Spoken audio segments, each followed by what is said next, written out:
स्वागत है दोस्तों आप सभी का डिजिटल मैथ्स क्रांति में। आज के इस लेक्चर में क्लास 10th की एक्सरसाइज 8 के क्वेश्चन नंबर 11 से स्टार्ट कर रहे हैं। इससे पहले वाले क्वेश्चन हमने पहले की 2 वीडियो के अंदर कवर कर लिए हैं। अगर आपने नहीं देखी है तो आप वीडियो वो देख सकते हो।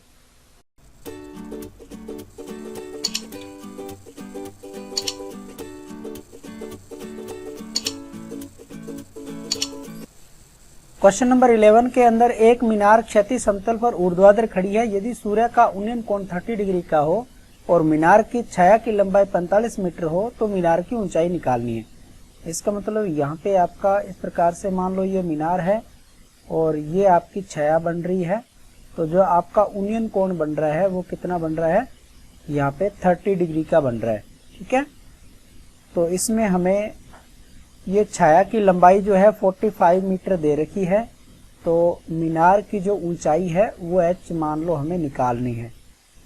तो जब आपको मीनार की ऊंचाई या छाया का ऐसा रिलेशन दिया हो तो हमेशा लंब और आधार का यानी कि tan थीटा का रिलेशन बनता है। तो tan थीटा बराबर लंब बटा आधार। tan 30 डिग्री की वैल्यू हम रख देंगे और लंब जो है वो हमने h मान लिया है और आधार हमें 45 दे रखा है। tan 30 डिग्री की वैल्यू 1/√3 होती है और h/45 45 को इधर लेके आएंगे तो ये 45/√3 इक्वल टू h। अब नीचे क्या करते हैं, हर का हमेशा परमीकरण करके आते हैं। 45 को √3 से ऊपर नीचे मल्टीप्लाई करना होता है। तो इधर आपका h है, नीचे ऊपर तो आपका 45 इंटू √3 आएगा, नीचे √3 का √3 से मल्टीप्लाई होकर के ये 3 बन जाएगा और जब आप इसको 3 की टेबल से कैंसिल करोगे तो ये 15 आ जाएगा। तो हमारा आंसर आ गया 15 √3 मीटर। ये मीनार की जो है हाइट जो हमें मिल गई। क्वेश्चन नंबर 12 की बात करें तो आंधी के कारण वृक्ष का ऊपरी भाग टूट करके क्षैतिज तल के साथ 60 डिग्री का कोण बनाता है। तो यहाँ पे इस प्रकार मान लो एक वृक्ष था जो कि यहाँ से टूटकर ऐसे पृथ्वी के तल के साथ कितने डिग्री का कोण बना रहा है, 60 डिग्री का कोण बना रहा है और ये जड़ से 10 मीटर दूरी पर मिल रहा है, यानी कि ये यहाँ से इसकी जो डिस्टेंस है वो 10 मीटर है। टूटने से पहले की ऊंचाई बतानी है। इसका मतलब क्या हुआ, हमें एक तो इसकी यानी कि ये वाली भुजा निकालनी है और ये दोनों भुजाएं निकाल के उन दोनों का जोड़ करना है। ठीक है, तो इसके लिए ये हमारा लंब हो गया और ये कर्ण हो गया और ये आधार हो गया। तो हम इसमें पहले तो क्या है, लंब निकाल लेते हैं। tan थीटा इक्वल टू लंब अपॉन आधार। तो tan 60 डिग्री इक्वल टू लंब बटा आधार का मान 10 है। तो tan 60 डिग्री का मान √3 और 10 इधर मल्टीप्लाई में आएगा तो 10 √3, ये हमारे पास L का मान आ गया। ठीक है, और इसको हम यहीं रख के छोड़ देते हैं एक बार। अब कर्ण ढूंढते हैं। तो आधार का कर्ण के साथ रिलेशन वो हम जानते हैं कोस थीटा के अंदर होता है, कोस थीटा आधार बटा कर्ण। तो कोस 60 डिग्री आधार बटा कर्ण। आधार का मान हमारे पास कितना है, 10 है और कर्ण पता नहीं है। तो कोस 60 डिग्री का मान हम जानते हैं कि 1/2 होता है और ये k, यहाँ से k को आप इधर लाओगे तो ये आपको 20 मिल जाएगा। k का मान आपको 20 मिल गया, यानी कि ये आपकी 20 है ये डिस्टेंस। और इसमें अंडर की वैल्यू आप निकाल सकते हो 1.732, ये क्वेश्चन में दे रखा है। तो 10 इंटू 1.732 चाहो तो ये यूज कर सकते हो। इसका मल्टीप्लाई आप करोगे तो 17.32। ठीक है, ये L का मान हमारे पास आ गया। तो पेड़ की आंधी से टूटने से पूर्व की जो ऊंचाई होगी वो L प्लस के दोनों का योग हो जाएगा। तो ये 37.32 यानी कि 20 और 17.32 को ऐड करेंगे तो इतने मीटर ये टोटल लेंथ आ जाएगी टूटने से पहले की। क्वेश्चन नंबर 13 में हमें दिया है किसी अपूर्ण मीनार के आधार से 120 मीटर दूरी पर स्थित बिंदु से मीनार के शिखर का उन्नयन कोण। मान लो ये आपकी मीनार है और इससे 120 मीटर दूरी पे कोई बिंदु है, आधार से 120 मीटर की डिस्टेंस पे यहाँ कोई बिंदु है, उसके अभी मीनार क्या है, अपूर्ण है यानी कि अधूरी है। तो इस अधूरी मीनार की कंडीशन में जो इसका शिखर का उन्नयन कोण है वो आपका दे रखा है यहाँ पे 30 डिग्री। ठीक है, और ज्ञात कीजिए कि यदि मीनार को और कितना ऊंचा बनाया जाए कि उसी बिंदु से उसका उन्नयन कोण 60 डिग्री का हो जाए। तो इसका मतलब ये एंगल जब 60 डिग्री का होगा यहाँ से, तो मीनार की जो हाइट है वो भी बढ़ जाएगी। ठीक है, ये हाइट यहाँ से बढ़ जाएगी। तो हमें यहाँ इस क्वेश्चन को हल करना है। ये पूरा एंगल आपका 60 का है और छोटे वाला 30 का है। तो हम क्या करते हैं, यहाँ पे सबसे पहले इनके हम नाम रख लेते हैं, जैसे ए बी सी और डी। सबसे पहले त्रिभुज ए बी सी की बात करते हैं। इसके अंदर हम ये जो मीनार की ऊंचाई है ये निकाल लेते हैं। तो tan थीटा इक्वल टू लंब बटा आधार, लंब बटा आधार। तो tan 30 डिग्री का मान और लंब हमें पता नहीं है, आधार 120 दे रखा है, इसका मान 1/√3 होता है। और ये 120, ये 120 इधर ऊपर मल्टीप्लाई में आ जाएगा, नीचे √3 आ जाएगा। ठीक है, और ये आ गया। इनका जब आप प्रमेयीकरण करोगे तो हम जानते हैं कि 120 ऊपर √3 आ जाएगा और नीचे 3 आ जाएगा, और ये कटेगा तो 40√3 इतने मीटर ये हाइट हमारी है। ये वाली हाइट हमारी निकल गई 40√3 यहाँ से लेके यहाँ तक की। अब हमें क्या करना है, ऊपर वाली आंसर तो मैं ऊपर वाली हाइट का देना। हम अब क्या करते हैं, एंगल 60 डिग्री ले लेते हैं। तो ट्राइंगल इसमें हम लेंगे ए बी और डी में, वही यहाँ पे tan थीटा लेंगे, लंब बटा आधार। tan इस बार हमारा 60 डिग्री का होगा और लंब हमें पता नहीं है, आधार जो है वो यहाँ पे फिर 120 है। तो tan 60 का √3 होता है 120 और ये 120√3, तो ये आपका आ जाएगा L। यानी कि इसने ये जो हाइट दी है ये टोटल हाइट दी है। ये हाइट आपकी B से D की हाइट है, BD की हाइट। हमें सिर्फ CD निकालना है, CD निकालना है। इसका मतलब ये हुआ कि BD में से ये जो पहले वाली हाइट थी ये कितनी थी, ये आपकी BC थी। BD में से अपने BC को घटा देंगे। तो BD है यहाँ पे 120√3 माइनस 40√3।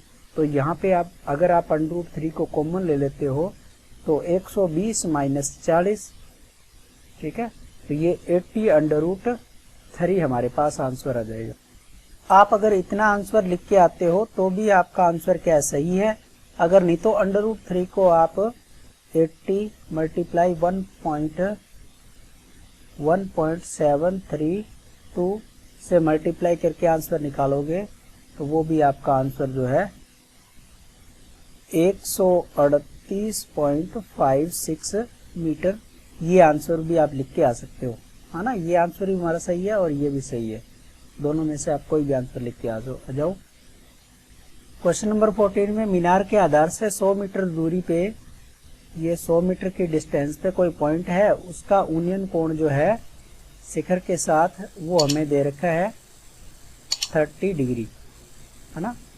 तो मान लो इस प्रकार से है, ये 30 डिग्री आपका एंगल दे रखा है। इसकी हाइट निकालनी है तो आपको मैंने पहले बोला है कि अगर इस प्रकार का आएगा तो tan थीटा इसमें यूज होगा।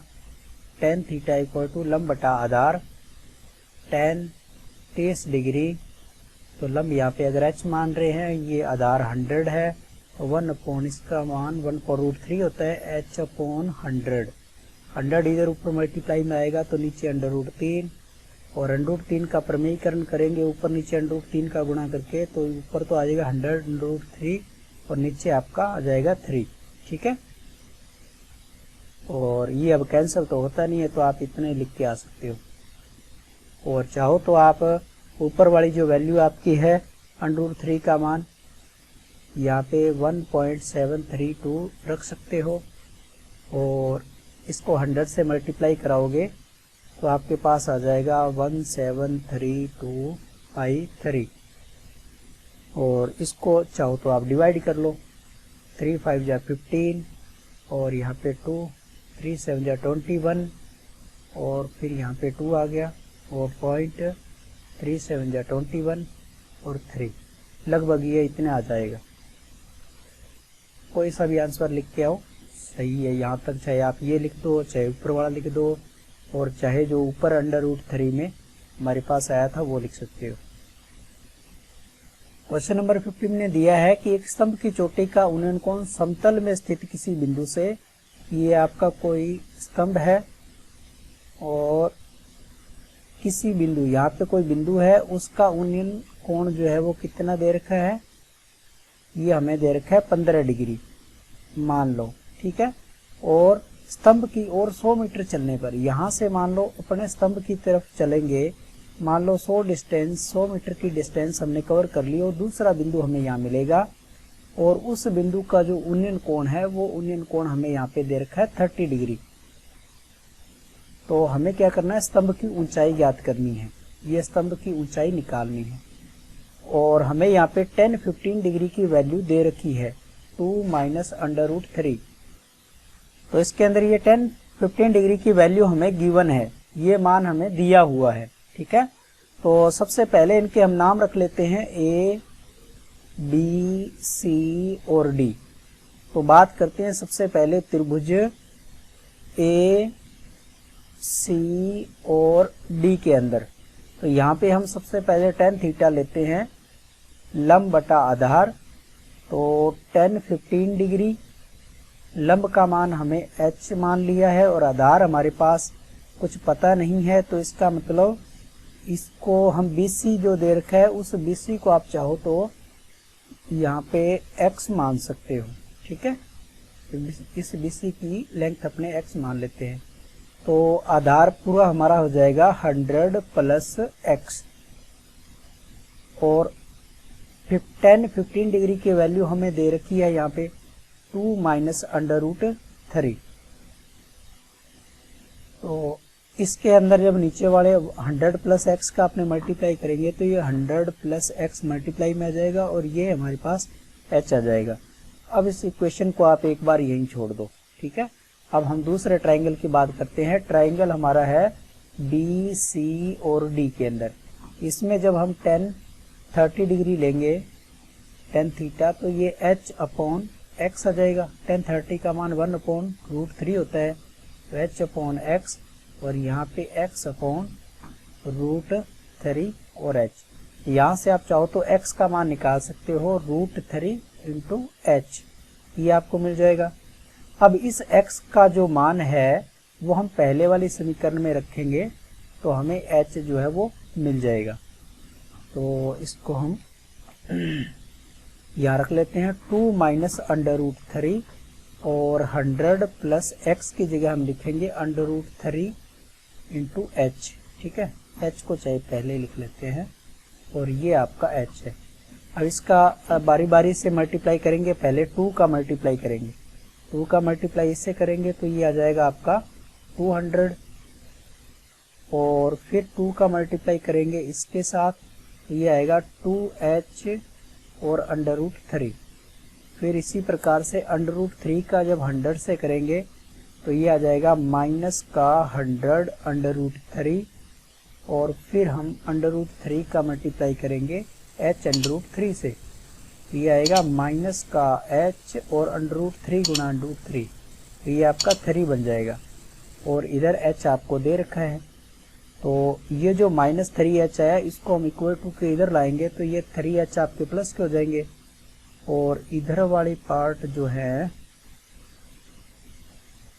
तो अब हमारे पास लेफ्ट हैंड साइड में तो बच गया 200 और एक माइनस का 100 √3 और ये h वाला एक स्टेप और पड़ा है, इसको भी हम बाद में इधर लेके आएंगे, ठीक है। तो ये आपका यहाँ पे आ जाएगा 200 - 100 √3 और ये आपका 4h माइनस में 2h √3। तो यहाँ से फिर से हम h को कॉमन लेंगे तो ये आ जाएगा 4 - 2 √3 3। और अगर चाहो तो आप 2 को यहाँ से कॉमन ले सकते हो। 2 को मैं कॉमन ही ले लेता हूँ, यहाँ पे 2h कॉमन आ जाएगा तो 2 माइनस √3 आ जाएगा।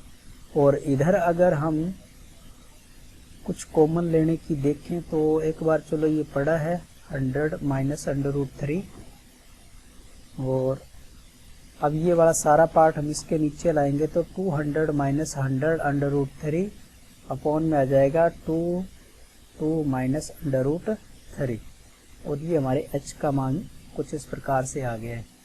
अब देखो ऊपर जो आपका आंसर दे रखा है उसमें हम क्या कर सकते हैं, 100 को कॉमन ले ले तो ऊपर 2 माइनस √3 बचेगा, और नीचे भी हमारे पास 2 माइनस √3 है। तो यहाँ ये पूरा पार्ट ऊपर वाला जो है वो इससे कैंसिल हो रहा है, और 2 की टेबल से 100 कैंसिल हो जाएगा तो ये 50 हमारे पास बच गया, यानी कि 50 मीटर हमारी इसकी ऊंचाई आ जाएगी। ठीक है, तो ये हमारा आंसर हो गया। तो धन्यवाद दोस्तों, आज की इस वीडियो में बस इतना ही। मिलेंगे नेक्स्ट वीडियो के अंदर। अगर आपको वीडियो पसंद आ रही है तो प्लीज़ आप इसे लाइक करें, अपने दोस्तों के साथ शेयर करें, और अगर चैनल पे पहली बार हो तो प्लीज़ चैनल को सब्सक्राइब कर लें, पास में आने वाले बेल आइकन को जरूर दबा दें। Thank you.